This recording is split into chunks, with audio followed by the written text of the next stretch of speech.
What's going on, guys? This is Rob, and if you're enjoying the content here on my channel, then make sure you hit the like button and make sure you hit subscribe so you can help decide what direction the content on my channel goes in the foreseeable future.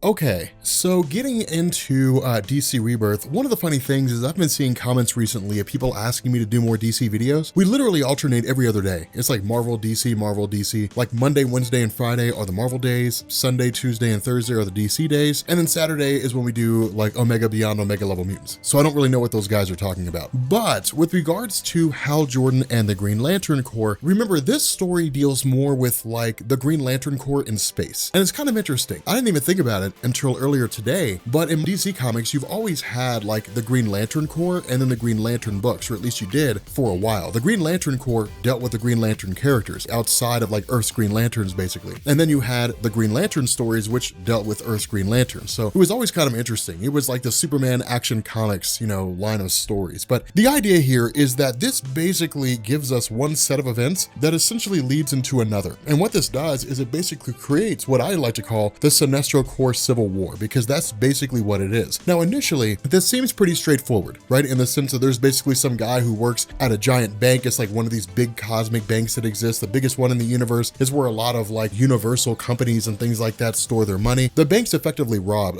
really, or at least a campaign is being launched to rob this bank. And the reason for that is because there's basically just a guy who works there and he's like, whatever, let's rob this place. I mean, there's no reason why we can't. This, of course, leads into the Green Lantern Corps. Now, of course, the Green Lantern Corps at this moment in time serves as a police force of sorts. But remember, the Green Lanterns and the Sinestro Corps are basically merged into a singular group, which is kind of interesting because when the Sinestro Corps first popped up, they were the mortal enemies of the Green Lanterns. The idea, though, was that the Sinestro Corps was led by Thal Sinestro, and the result is that once he was believed to have been killed in the first story arc of DC Rebirth, the leadership of the Sinestro Corps fell to his daughter, a former Green Lantern who joined the Yellow Lanterns. Now, of course, we're going back on Sundays and going through and explaining all that Green Lantern mythos. And so if you're curious as to why that happens, all that comes out on Sundays. We're actually at Blackest Night at the moment, where it's like the rise of the Black Lantern Corps and all the dead superheroes are coming back to life. But the arrival of the Sinestro and Green Lantern Corps, again, they're really just more of a peacekeeping force. They basically grab these guys, they whisk them away, they're taken back to Mogo, the planet of the Green Lantern Corps, and they're basically made to stand trial. And that's really about it. The issue with this is that we end up finding out a member of the Green Lantern Corps is basically getting sick. Now, this Green Lantern is a guy by the name of Tomar 2, and he's actually the son of Tomar Ray. The reason why I bring this up, and the reason why I'm kind of taking a second to talk about this, is because Tomar 2 and Tomar Ray have a pretty long-standing history in the Green Lantern landscape, really more Tomar Ray than his son Tomar 2. But the idea is that Tomar Ray was one of the original Green Lanterns, that is to say, one of the individuals who fought alongside Hal Jordan before he went crazy, was possessed by Parallax, and killed all the Green Lanterns. The result is that when Tomar 2 was given the ring of his father, there was some animosity when Hal Jordan returned during the events of the original Green Lantern Rebirth. But as time progressed, Tomar 2 began to develop a kind of respect for Hal Jordan, and then eventually it became a mutual thing where Tomar 2 came to the realization that Hal Jordan had basically turned over a new leaf. He's proved himself time and time again in the Green Lantern stories to be one of the most important and best aspects of their team. Really this guy who in a lot of ways embodies what it means to be a Green Lantern. The reason why this is important actually becomes clear because it's the focal point of this story and the reason why everything ends up happening. And so what we do is we pick up with the aftermath of the last story that I believe we covered, the one called Prism of Time. It was basically the idea that Kyle Rayner's son had come from the future and then basically was able to possess pure willpower. The result is that he used his abilities to effectively destroy all the members of the Green Lanterns, at least seem to be enemies of them. The result is that it ended up with Kyle Rayner facing off against his son, and ultimately his son was killed. This is important because Kyle Rayner hid this fact from Saronic not to. Of course, Saronic being the daughter of Thal Sinestro. Now, of course, Saronic is basically trying to escape her father's legacy, right? Like Thal Sinestro was a Green Lantern who abused his power. He fell to the dark side, so to speak, formed the Sinestro Corps, and was an enemy of the Green Lanterns ever since. She's been trying to escape that. Now, over the course of Jeff Johns' run, and again, we'll get through this kind of stuff, she basically found herself in a relationship with Kyle Rayner. The issue with this is that when the son of Kyle Rayner arrived in the present day, Kyle Rayner realized it was his son, but he didn't realize it until after his son was dead. And so because of this, when he realized that it was basically the child of himself and Saronic, he actually hid that information from her. The other half of this is he's basically trying to convince her to join the Green Lanterns under the idea that he looks to the future and says, okay, our son basically became a villain. And maybe it's because of the fact that Saronic fell back to the Sinestro Corps. Maybe it's because of any number of things, you know, any situation that could lead to their child becoming a bad guy. And so what he ended up looking to do was basically move her towards the aspect of being a Green Lantern without her really knowing what his true motivations were. So again, there's a couple plots going on with that kind of a thing. Now, in terms of the Green Lanterns, realizing the fact that one of their members had killed a member of the Sinestro Corps, this comes by way of one of the Raiders. But where the Green Lanterns say, we're gonna lock you up, we're gonna throw you in jail, you're gonna stand trial for your crimes, his answer is, no, you're not, you're gonna let me go because I have video evidence to prove that one of your Green Lanterns killed a Yellow Lantern. Now, in normal circumstances, it wouldn't matter. But remember, with Saronic leading the Sinestro Corps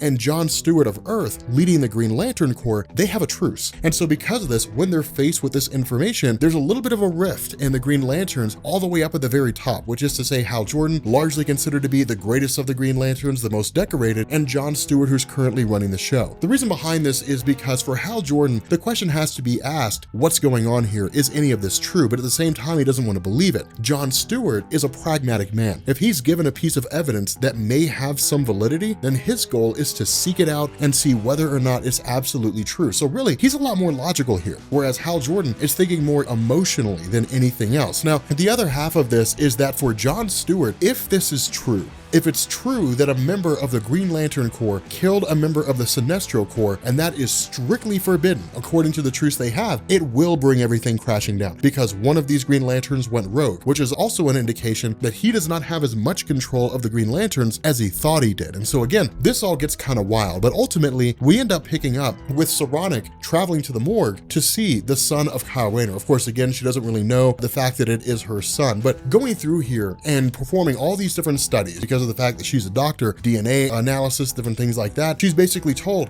this being has two sides to its DNA. One side is human, the father being Kyle Rayner. The other side is Karugian, I guess is how you pronounce it, the child Saronic Natu. Now, of course, this sends her immediately over the edge because what she's basically being told here is she has fought alongside in a conflict that resulted in her own son being killed. This is massive. Not only that, when Hal Jordan travels to see Tomar 2, he basically ends up discovering at the same time that John Stewart does that Tomar 2 was the one who killed this member of the Sinestro Corps. Now, of course, John Stewart finds out by virtue of the fact that Guy Gardner, another one of the Green Lanterns, and Arkillo, a member of the Sinestro Corps, both of whom are working together, had basically gone on this mission to essentially grab this bot that was basically observing the entire thing, and they had looked at the video footage and came to the realization that Tomar 2 had committed this crime. For Hal Jordan, he's coming across circumstantial evidence, and that's why these things are totally different. John Stewart's got video proof. Hal Jordan just comes across Tomar 2 who's using his willpower to keep this Sinestro ring confined. Now, this is also kind of an interesting situation because it's not something DC really talks about so much, which is to say, what happens when a Green Lantern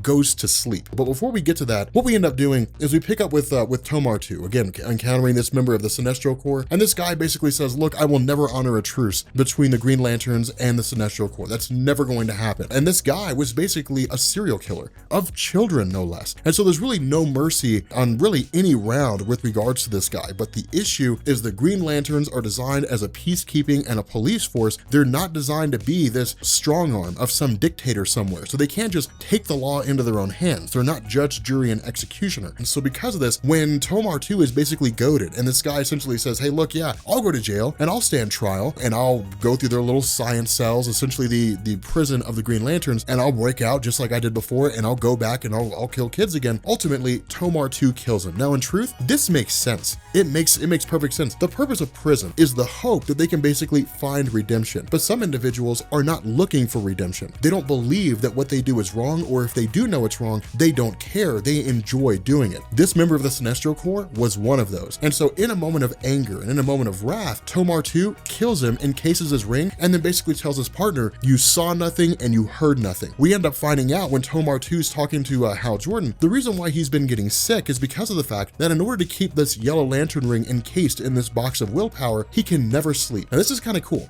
because again, this is basically the idea that when a Green Lantern goes to sleep, they presumably take off the rings any number of things, and the result is that they are effectively powerless. In this instance, this guy has been using his willpower day and night, 24 hours a day, non-stop, never sleeping, and has pushed his body to the point of physical exhaustion. The problem with this is that, again, in the face of this circumstantial evidence, Hal Jordan doesn't want to believe it's true. And that makes sense, because he's basically being told one of your oldest friends and one of the best members of the Green Lantern Corps killed a member of the Sinestro Corps in cold blood. This member of the Sinestro Corps said, fine, I will go to your science cells. That is a damning piece of evidence, because it's basically this guy saying, I give up. It's really the idea, really the goal of John Stewart, to sweep it under the rug and to keep it all very hush-hush. Now, this is huge with regards to John Stewart, because he's always been a man who had this like moral viewpoint, right? Where he says, okay, there's right, there's wrong. Sure, there's circumstantial evidence, but in the end, we have to abide by the law and the truth. What he's basically doing here is he's trying to play both sides. He's trying to essentially say, okay, look, this member of the Green Lantern Corps committed a crime against the Sinestro Corps. Normally, we would basically have him executed, or we would basically kick him out. But if anybody finds out that he killed a member of the Sinestro Corps, everything we built is being destroyed. It's going to come crashing down. And so it's his idea to basically take this guy, throw him in a science cell. He'll never be seen or heard from again, and no one will find out what it was that he did. Make it go away. Now, of course, transitioning back over to the whole scenario with Saronic Natu and with Kyle Rayner, she's basically just pissed. She is mad as hell, because in her mind, Kyle Rayner denied her something that she should have had the right to know. Kyle Rayner basically knew that this guy who died was their kid. She was part of this whole situation, and never once was she told. This is a huge betrayal of trust on the highest levels. Kyle Rayner had basically said, come back to the Green Lanterns. I want you here. I need you in my life. All the while hiding something of such a high degree. Now, if he had gone to her almost immediately after he found out and said, okay, hey, look, here's everything that I know, maybe Saronic would be understanding, maybe she wouldn't. The issue is that Kyle did not afford her that opportunity. She had to find out the hard way. She had to be blindsided by this fact. And so in her anger and in her wrath, she completely falls back down to the role of her father, Sinestro. Now, this is crazy, and it's actually pretty interesting that this happens, because Saronic, again, had spent so much time trying to assure people she was not like her father. She spent so much time trying to fight that aspect of herself and prove to herself above all others that she was not Thal Sinestro. All it took was the betrayal from a close friend to make that happen. And that's really the center point of all this. Killing Joke example,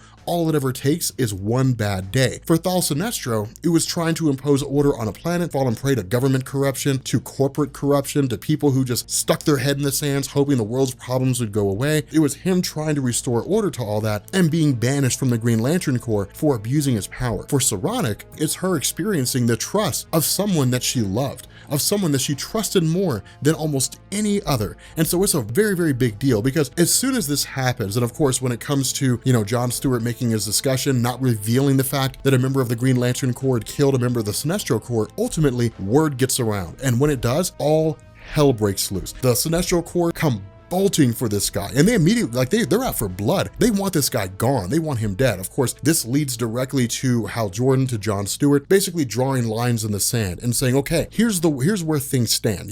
Guy Gardner shows up with the body of Kyle Rayner, says somebody imprinted a Sinestro Corps symbol on his chest, not knowing that it's Saronic, and it's them basically saying, hey, look, everybody needs to calm down, everybody needs to relax, only for Saronic to show up and say, I'm the one who branded Kyle Rayner. In her anger here, she's speaking out of fear. She's speaking out of the fact that she's emotionally crushed. That's really what this is. And in her mind, experiencing such a huge betrayal from Kyle Rayner extends out into everything else, being heartbroken and saying, well, this alliance was never going to work. This alliance was never going to happen. It's somebody just getting frustrated and just tearing the house apart out of anger. She's essentially saying, we were all duped. We were all tricked. We were told that things would be great. We were told that things would be amazing. We were brought here to Mogo. They allowed us to build a central power battery, the source of our power. They allowed us to build it here so that we could all be even. But the truth is that we never were. And we know that because a member of the Sinestro Corps kills a member of the Green Lantern Corps. Well, man, justice needs to be served. Something needs to be done. But a member of the Green Lantern Corps kills a member of the Sinestro Corps. Well, I mean, let's not be too hasty in our rush to judgment. And so because of that, what she's seeing is a contradiction on behalf of the Green Lanterns. Now, heavy is the crown. That's the price John Stewart is paying, because he's literally trying to hold all this together and none of it's working working. And so what he basically does is he says, look, here's how things are going to be. Those of you guys who are faithful, those of you guys who want to remain on the side of good, who believe that good can come out of this alliance, stand on this side of the line. People who don't agree, go join Saronic. Half the Sinestro Corps goes to her side, half the Sinestro Corps stays on the Green Lantern side, and it just erupts into this massive battle. It's essentially just Green Lantern versus Sinestro Corps member versus Sinestro Corps member. It's literally a Sinestro Corps civil war. The problem is that it does not last very long. And the reason why is because what ended up happening is that in the middle of all this, John Stewart effectively put this sort of caveat in the central power battery of the Sinestro Corps, in the sense that if he basically executes this command, codenamed Katma, what it essentially does is it shuts down the Sinestro Corps rings. It overrides them and keeps them from attacking Green Lanterns. This does not help his case. What this does, if anything, is it actually instills a more entrenched belief among the members of the Sinestro Corps that John Stewart and the Green Lanterns never trusted him. But for John Stewart, he's also got a legitimate argument here. Again, when the Sinestro Corps War first picked off, the Sinestro Corps took no prisoners. They came across a Green Lantern, that Green Lantern was dead. Every single